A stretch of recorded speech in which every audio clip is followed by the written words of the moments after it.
उसके बाद में सब कुछ उसका निश्चित होता है पहले ही, लेकिन उसके आगे कर्म करने की जो आजादी है, उस कर्म करने में वो चूक जाता है, भूल कर जाता है, तो फिर उसको दुख होता है। सच्चे मन से जो आदमी गुरु की शरण लेके गुरु की आज्ञा में रहता है, उसको हम गुरु भक्ति के नाम से कहते हैं। गुरु भक्ति जो दृढ़ के कर लेता है तो उसके सारे काज समरते हैं। क्योंकि गुरु भक्ति है क्या? गुरु के वचन की पालना। गुरु का वचन क्या है? गुरु हमारे जीवन को संवारने की बात कहते हैं, बुराइयां छोड़ने की बात कहते हैं, अच्छे गुण अपनाने की बात कहते हैं, और राम नाम रूपी धन की बात कहते हैं। और वही धन हमारे काम आने वाला है। लेकिन जिस दुनिया में हम रहते हैं, ये ठगों का देश है, ठगों का, लुटेरों का, डाकुओं का देश है। वो दूसरे नहीं, कोई हमारे अपने ही हैं। हमारे अपने ही लूटते हैं हमें। उनके गुण देखिए। चोर चोरी करता है, छिप के कर लेगा चोरी, चुरा ले जाएगा आपकी चीजों को। ठग होगा, वो तुम्हारा बन जाएगा, मीठा बनेगा, आपके साथ रहेगा, बड़ी अच्छी बात करेगा, आपसे मित्रता कर लेगा, आपका विश्वास जीत लेगा, और ये विश्वास दिला देगा कि मैं तेरा ही हूं। वो ठग है। और जब पूर्ण रूप से उसको विश्वास दिला देगा और वो उस पर पूरा यकीन कर लेगा, फिर वो क्या करेगा? फिर उसके पीठ में छुरा भोंक देगा, उसका मार लेके चंपत हो जाएगा। उसको ठग कहते हैं। आजकल तो बहुत कम हो गए, या तरीके थोड़े बदल गए ठगी के। पुराने जमाने में बड़ी कहानियां होती थी ठगी की, ठगते थे लोग। और तीसरी किस्म होती है डाकू की। डाकू क्या करता है? डाकू बलपूर्वक लेके जाता है। वो ना चोरी करता है, ना मित्र बनता है। वो छाती पर पांव रख के या उसके छाती में बंदूक लगा के कहता है कि मैं लेके जाता हूं, और उससे छीन के ले जाता है। लेकिन ये ठग जो हमारे बने हुए, मैंने कहा अपने ही हैं। ये ठग कौन है? हमारे रिश्ते नातेदार हैं, हमारे परिवार वाले ही हैं, अपने बनते हैं। उनके लिए हम सब कुछ न्यौछावर कर देते हैं। कोई बुढ़ापे में घर से निकाल देता है, कोई उसकी पूंजी लेके। रोजाना झगड़े देखते हैं, बाप बेटे के झगड़े देखते हैं। ठगी की बात को देख के मुझे एक छोटी सी हंसी की बात याद आ गई। पुराने जमाने में बड़े ठग होते थे, ये कहानियां सुनते थे, रोचक बात होती थी, सुनने में मजा आता था, दिल बहलाव की बात थी। आजकल तो ये सारा का सारा काम टेलीविजन ने ले लिया, फोन ने ले लिया। घर में 4 आदमी हैं, अलग अलग, एक कुर्सी पर बैठा है, एक बेड पे बैठा है, एक दीवार से कट लगाए बैठा है। घर में कोई किसी से नहीं बोलता, सबके पास फोन है, पता नहीं क्या देखते हैं अपना अपना। घर में ऐसा लगता है जैसे कोई है ही नहीं। कहां से संस्कार होंगे बच्चों के? कहां से उनको गुण मिलेंगे? फोन से मिलेंगे, टेलीविजन से मिलेंगे उनको। और उनमें जो चीज परोसी जाती है वो देखी नहीं जाती। परिवार इकट्ठा बैठ के नहीं देख सकता, लेकिन देखते हैं। वो देखते हैं नकली चीज को, उनमें नकली चीजें दिखाई जाती हैं, असली नहीं होती। लेकिन वही चीज बाहर क्या देखते हैं? बाहर अपने जीवन में करते हैं उनको, जिनसे जीवन बिगड़ता है। फिल्म में चोरी करते दिखाते हैं, असली जीवन में चोरों को पकड़ोगे, बोला कि मैंने तो फिल्म देखी थी, उसमें ये तरीका ढूंढा था, उसमें मुझे मिला, मैंने वो अंजाम दे दिया। प्यार करने के तरीके अजीबो गरीब हो गए, वो नकली दिखाते हैं। उनका प्यार प्योर तो होता ही नहीं, पर्दे पे दिखाते हैं। वो तो अपने अपना काम करते, पैसे लेके काम करे, वो चंपत हो गए, लेकिन ये देखने वाले डूब गए। फिर ये असल में करते हैं वो काम, हो गए बर्बाद। चोरी के तरीके, बैंक लूटने के तरीके, लड़ाई झगड़े के तरीके। संस्कार कहां मिलेंगे बच्चों को? नशे की लत नौजवान बच्चों की क्या हालत होगी आज। माँ बाप का कोई लेना देना नहीं संतान से, बच्चे माँ बाप की सुनते नहीं। बच्चों को काम की कहते हो, बच्चा आपके पास ही नहीं आता, भाग जाता है, नहीं सुनता। कोई काम कहोगे कहेंगे मेरे बस का नहीं है, करो तुम। पहले कहते थे माता पिता की आज्ञा का पालन करो। छोटे बच्चों को पहली की किताब में पढ़ाते थे बच्चों, माता पिता की आज्ञा का पालन करो, गुरुजनों को नमस्कार करो, अच्छी शिक्षा ग्रहण करो, नेक काम करो, भूखे गरीब की मदद करो, दुखी के सहारे बनो। ये चीजें सिखाई जाती थी। बच्चों के अंदर दया होती थी। जहां दया है वहां धर्म है। दया धर्म के संस्कार होते थे। आपस में प्यार प्रेम बढ़ता था, एक दूसरे का विश्वास होता था। लेकिन आज तो सब कुछ बिगड़ गया। कौन किसी की सुनता ही नहीं है। एक चीज बदमाशी की होती है, वो बच्चा अगर अपने साथियों को बुलाता 50 इकट्ठे हो जाएंगे। अगर कोई नेक काम के लिए याद कर लो, बच्चा तुम्हारा घर से ही भाग जाएगा, मेरे से नहीं होता, तुम कर लो।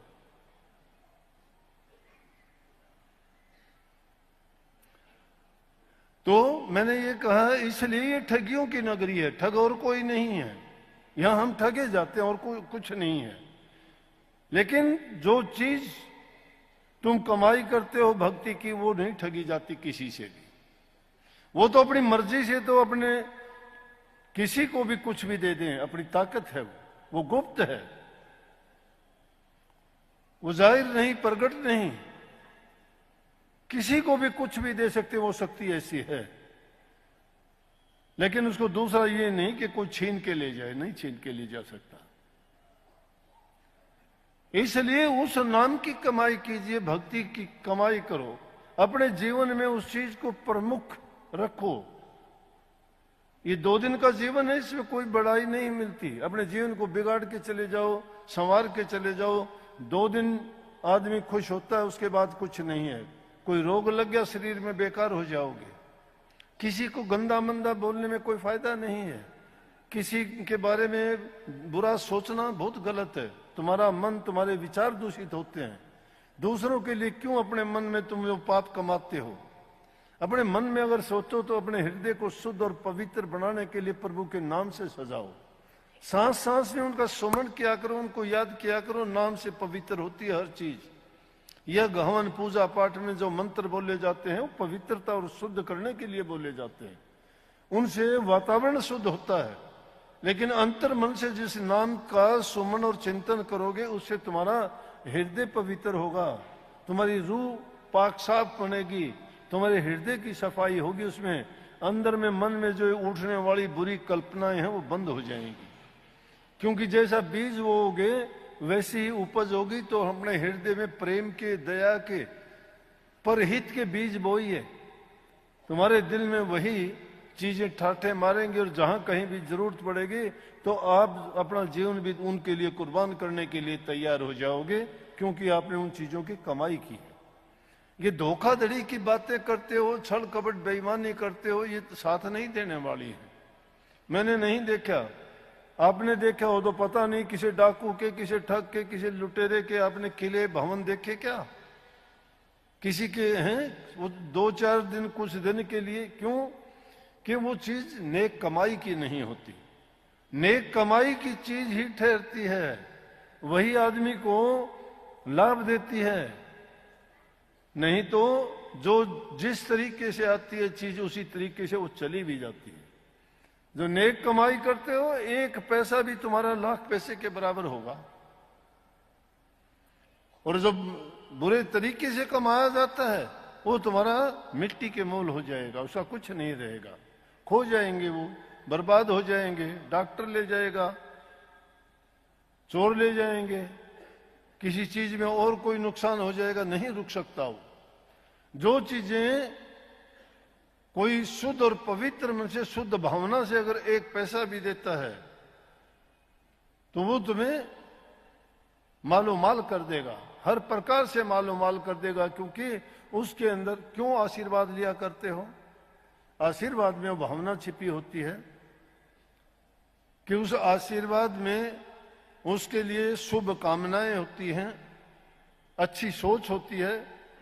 बोलने में भी कहते हो कि तुम्हारी लंबी आयु हो, तुम्हारा जीवन अच्छा बीते, परमात्मा तुम्हें तंदुरुस्ती दे।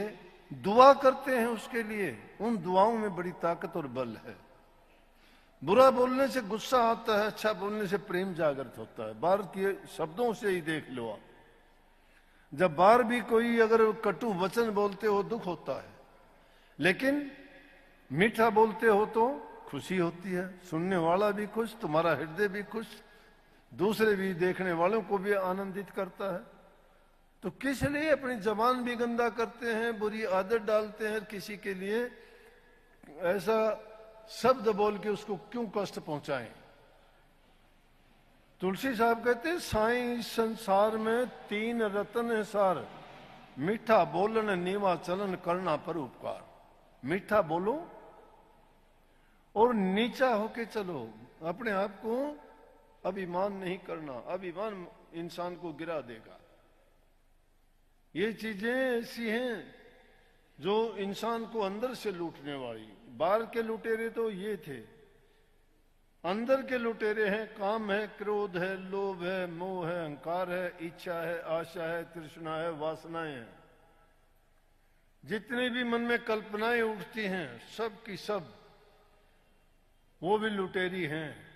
वो घेरी घालती रहती है, इंसान को नहीं टिकने देती। लेकिन जिसने, राजा जनक ने जो शिक्षा दी, अष्टावक्र ने राजा जनक को एक पल में जो ज्ञान कराया तो उसने यही ज्ञान किया था। 2 शब्दों में ही हो जाता है। हम पूरी जिंदगी भी सुनते रहते हैं, बोलते रहते हैं, कहते रहते हैं, लेकिन हमारे कानों पे जूं तक नहीं रेंगती। क्यों नहीं रेंगती? कि हमने ऐसी योजना नहीं बनाई, हमने अपनी पिछली गलतियों से शिक्षा नहीं ली, आगे आने वाले जीवन के भविष्य की हमने नहीं सोची। हम सोचते हैं संतान के लिए ये कर दें, आने वाली पीढ़ियों के लिए हम ये बना जाएं, लेकिन हम करता नहीं है, हम नहीं बना सकते। हमारे मन में कुछ और है, प्रभु के मन में कुछ और है, कैसे बना लोगे? बने तो वो होगा जो मालिक को मंजूर होगा। इंसान तो पता नहीं क्या क्या के लिए बनाता रहता है, सोचता रहता है। इंसान की सोची हुई नहीं होती, प्रभु जो सोचता है उसमें देर नहीं लगती, एक पल में सारे काम होते हैं। इसलिए अपना समर्पण प्रभु के प्रति कर दो, जो हमारे हित की बात होगी वो अपने आप करेंगे, और उसको अगर ये भाता है तो वो कर लेगा। चकवार चकवी कहते हैं कि दिन के टाइम जुदा हो जाते हैं, रात के टाइम जुदा होते हैं, दिन में मिल जाते हैं। दोनों बात करते हैं। वो चकवी चकवे से कहने लगी, चकवा चल किसी लुहार के पास चलते हैं और ऐसी संगल तैयार करवा लें कि रात को हम जुदा होते हैं, दोनों पैरों में बांध लेंगे, फिर कैसे जुदा होंगे। चकवी कहे, सुन चकवा, चलिए पास लुहार, जाके उसनु आखिए एक संगल कर दे तैयार। जब दिन छिपता देखिए तो ले पहिया न मार। रात दिन का बिछड़ना ये बड़ा कष्ट दुश्वार के, रात का बिछड़ना बड़ा दुख देने वाला है। कि चल हम एक बेल बनवा लेंगे और उससे दोनों के ताला मार के फिर कैसे दूर करेंगे इकट्ठे। चकवा समझदार था, ज्ञान देता है। बोला, चकवा बोला, सुन चकवी ना कर हाय हाय, जो लिखी कर्म में तो संगल भी टूट जाए। कर्म का लेख है, उसमें अगर लिखी होगी तो तेरी हमारी क्या ताकत है, वो संगल भी टूट जाएगी। वो सर्वशक्तिमान के हाथ है। इंसान करके सोचता है मैं करता हूं, मैं नहीं करता। इंसान जो करता है वो गलत करता है, उसमें उसकी सोच अपने तक सीमित है, उसका दायरा बहुत छोटा है।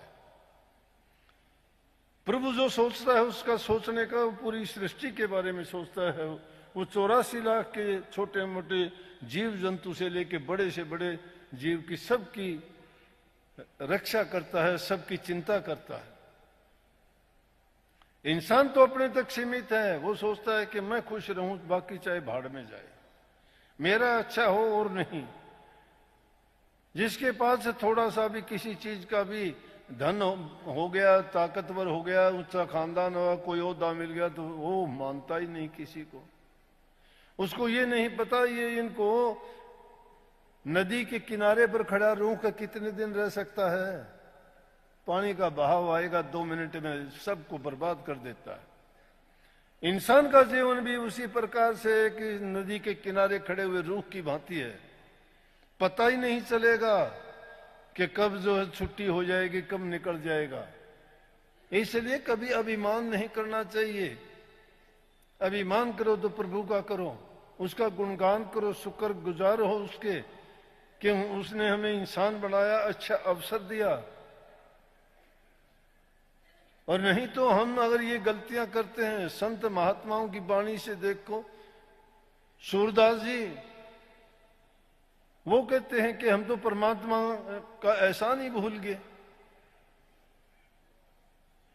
बड़े स्पष्ट शब्दों में कहते हैं कि मौसम कौन कुटिल खल कामी, मेरे से गिरा हुआ इंसान कौन हो सकता है।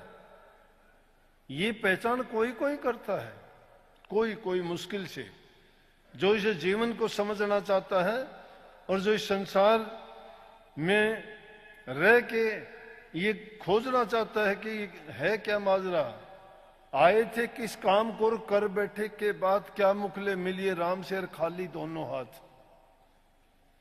क्या किया हम आए कर, क्या करेंगे जाए, इतके भय न उठ कर चाले मोड़ गंवाए। हम तो यहां के भी नहीं रहे, वहां के भी नहीं रहे, क्योंकि यहां कुछ लाभ करने के लिए आए थे, कुछ लाभ कमाने के लिए आए थे इस दुनिया में, कि भक्ति करके प्रभु के चरणों में पुनः हम उस शांति के घर में पहुंच जाएंगे जहां किसी प्रकार का भी दुख तकलीफ पीड़ा नहीं है, वहां कोई द्वेष ईर्ष्या नहीं है, वहां कोई किसी से बड़ा छोटा नहीं है, वहां कोई जाति धर्म कर्म नहीं है, वहां सब के सब समान रूप से, जिस प्रकार से समुद्र का पानी एक बूंद की तरह से घूमता रहता है, उसमें लहरें चलती रहती हैं, इसी प्रकार से वहां रूहें परमात्मा के चरणों में इसी तरह से विलीन है। ये वहां पहुंच जाना चाहती है, ये बिछड़ी हुई बूंद है वहां से। लेकिन प्रभु क्यों? तो सूरदास जी कहते हैं, इस बात को ही विचार के कहते हैं कि मौसम कौन कुटिल खल कामी, जहां तन दियो ताही बिसरायो मैं ऐसो नमक हरामी। अरे जो हम किसी का नमक खाते हैं और उसका नमक खा के उसके साथ में गद्दारी करते हैं, तो हमारे से ज्यादा बुरा इंसान कौन होगा। तीन चीज बहुत बुरी है, किसी का नमक खा के गद्दारी करता है, नमक हराम है। अपनी माँ का दूध पी के माँ की इज्जत कदर नहीं करता, घर से निकाल देते हैं बुढ़ापे में, या उनको गलत सलत बोलते हैं, वो दूध हरामी है। और गुरु से नाम लेके जो गुरु से द्रोह की बात करता है, वो गुरु द्रोही है, उनको कहीं स्थान नहीं मिलता, नरकों में भी जगह नहीं मिलती। कभी नमक हरामी ना बनो, कभी दूध हरामी ना बनो, कभी गुरु हरामी ना बनो। इनके एहसान लो, गुरु ने हमें बहुत बहुमूल्य चीज दी, उस नाम को तुम आसान समझते हो, नाम कमाया हुआ है गुरु का है। ऐसे ही तुम समझते हो कि शब्दों में बता दी, नहीं, ताकत देनी पड़ती है, उस जीव के कर्म लेने पड़ते हैं। जीव तो समझता है शायद ऐसे ही हो गया, अगर किसी का कर्ज उतारोगे तुम्हारी जेब से पैसे देने पड़ेंगे। ये जीव जो कर्मों के मारे हुए हैं, गुरु की शरण में जाके जब नाम की दीक्षा लेते हैं ना, तो गुरु को अपनी ताकत देनी पड़ती है उस नाम के लिए, क्योंकि उस जीव का कर्म जीव को नहीं पता होता तेरे क्या कर्म है। गुरु को पता है कि उसके कर्म कितने गंदे हैं और वो कहां छिपे हैं, किस मंडल में छिपे हैं। जीव कहां समझता है, जीव तो चालाकियां करता है, जीव तो होशियार बनता है, अपने आप को चतुर समझता है कि मैंने चतुराई कर ली, मैंने होशियारी कर ली। नहीं, होशियारी तो कौवा भी बहुत करता है, लेकिन करता क्या है, गंध में चोंच मारता है जाके, आदत नहीं छोड़ता, जातीय गुण है उसका। लेकिन इंसान का जातीय गुण तो ये है कि सत्य नाम के भेदी थे हम, परमात्मा के चरणों की धूल थे हम, हमारा आदि घर, हमारा वंश वो था, ये नहीं है। यहां इस काल और माया के देश में आके भटक गए हम। तो वही सूरदास जी कहते हैं, हम करते क्या हैं, हमारा जीवन सूर से ज्यादा अच्छा नहीं, सुअर। सुअर जाति देखते हो ना क्या करता है, भिष्टा खा के पेट भरता है। वो कहते हैं भर भर उदर विषयन को धायो, जैसे शुक्र ग्रामी, कि मैं विषय विकारों में ऐसा डूब गया कि जिस प्रकार से सुअर गांव के चारों तरफ भाग के उनका भिष्टा साफ करता है गांव का, और कुछ नहीं करता। ये मानस कैसी खालड़ी धारे फिरते हैं, लेकिन गुण हम में कौन से, पशु जैसे हैं, जानवरों जैसे हैं, राक्षसों जैसे हैं, मलिन बुद्धि है हमारी, विषय विकारों के कीड़े हैं, गंदे काम की तरफ तो भागे जाते हैं, नेक काम की तरफ चलते हुए शर्म लज्जा आती है। क्यों क्यों आती है लज्जा? अरे नेक काम करते हुए घबराना नहीं चाहिए। नेक काम करने के लिए तो आदमी को चाहे अपना तन देना पड़े, मन देना पड़े, धन देना पड़े, राजा शिवी की तरह से गर्दन भी क्यों ना देनी पड़े। 2 दिन जग में जीना है, इतने पे क्यों इतराते हो? मेरी काया मेरी माया शोर मचाते जाते हो। ना तुमने कभी नाम कमाया और बदले में पूरा जीवन गंवा दिया, कुछ नहीं किया, पल्ले क्या लेके चले। अरे हमसे अच्छे बंदे नालों रुख चंगेरा जेड़ा लग पवे बिन लायो, ढीम खाए तो फड़ खुआए फर्क न करदा छायो। वो ढीम खा के भी तुम्हें, बेरी को पत्थर मारो बेर देगी तुम्हें, बैठने के लिए छाया देगी तुम्हें, और शायद मरोगे तो वह लकड़ी भी तुम्हें दे देगी तुम्हारे शरीर को पूरा करने के लिए, जलाने के लिए। तो उस बंदे से तो पेड़ अच्छा है, पेड़ लगा दिया करो, वो भी बचे हैं। जो बिना लगाए लग जाते हैं वो पेड़, छाया देते हैं, पर हित करते हैं, फल भी देते हैं। कब फल किसको देते हैं? जो ढीम मारता है, पत्थर मारता है। बंदे से चंगा बता दिया उसको। लेकिन इस चीज को ऐसे समझ के किया करो जैसे कोई बेगाना रास ले ले किसी से कि मुझे ये काम है, तेरा मुझे हल दे दे, तेरी साइकिल दे दे, तेरी मोटरसाइकिल दे दे, तेरी कार दे दे, मैं मुझे ये काम करना, उसके बाद लौटा दूंगा। लेकिन हम लौटाना ही नहीं चाहते। अरे वो जब आके मांग लेगा वो चीज वहीं खड़ी है, तुमने वो काम किया नहीं। तुम 1 दिन के लिए लेके आए, 2 दिन के लिए आए, लेकिन भूल गए वो सामान तुमने